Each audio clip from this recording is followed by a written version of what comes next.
सातवीं जमात के तुलबा व तालिबात, आज हम सबक नंबर 2 नबातात साख और अफ़ाल में से जड़ का असल निज़ाम समझने जा रहे हैं।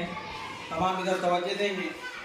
ये फिगर है, शक्ल है, ये जड़ का असल निज़ाम की शक्ल है। इसके ज़रिए से हम जड़ के ताल्लुक से समझेंगे।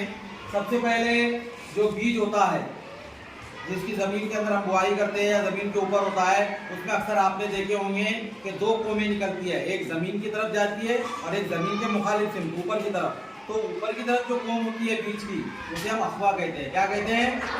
हाँ। लेकिन जो ज़मीन के अंदर जाती है, ज़मीन की तरफ बढ़ती है, उसे हम इब्तिदाई जड़ कहते हैं। क्या कहते हैं? इब्तिदाई जड़।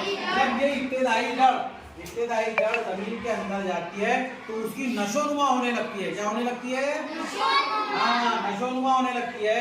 फिर वो नशोनुमा होकर वो हिस्सा मोटा हो जाता है। क्या हो जाता है? जहाँ से ये इब्तिदाई जड़ शुरू होती है, जमीन के अंदर जाती है, तो वो हिस्सा मोटा हो जाता है और मोटा होने के साथ साथ वो जमीन में बढ़ता चला जाता है। तो वो जड़ का दरमियानी और मोटा हिस्सा असल जड़ कहलाता है। क्या कहलाता है?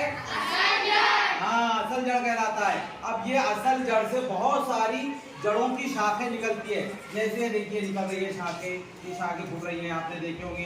तो ये शाखें जब निकलती है तो इन शाखों को सानवी जड़ें कहते हैं। क्या कहते हैं? सानवी जड़। ये सानवी जड़ें बहुत सारी असल जड़ से ये निकलती है। अब असल जड़ और सानवी जड़ पर बारीक बारीक बाल की तरह रेशे होते हैं। बाल की तरह क्या होते हैं? रेशे होते हैं।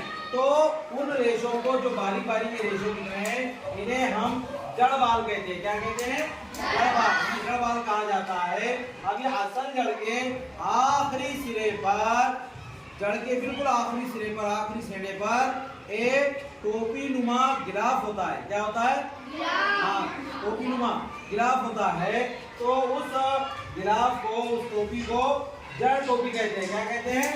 जड़ टोपी। हाँ, जड़ टोपी कहा जाता है। अब ये जड़ टोपी जहाँ से शुरू होती है और जहाँ जड़ खत्म होती है आकर, वो हिस्से को हम जड़ का असास कहते हैं। क्या कहते हैं? हाँ, जैसे जैसे जड़ बढ़ते जाती है जमीन के अंदर, तो ये असास भी बढ़ता जाता है, जड़ टोपी नीचे होते चले जाती है। जड़ टोपी इसलिए कुदरत ने बनाई है जड़ पर, ताकि जमीन के अंदर कोई सख्त हार्ड चीज आ जाए बीच में उसके, तो जड़ को नुकसान ना पहुंचे। ये इसलिए उसको, उसके सिरे पर कैप होती है, जो जमीन में जाकर पानी, ग़िज़ाई अज़्ज़ा, नमकियात, मादनियात जज्ब करके नबातात को पहुंचाती है। आपकी समझ में आ गया? हाँ, इसके बाद आपको इसी तरह से आगे बोर्ड पर असल जड़ का असल निज़ाम समझाना है। ठीक है? ओके।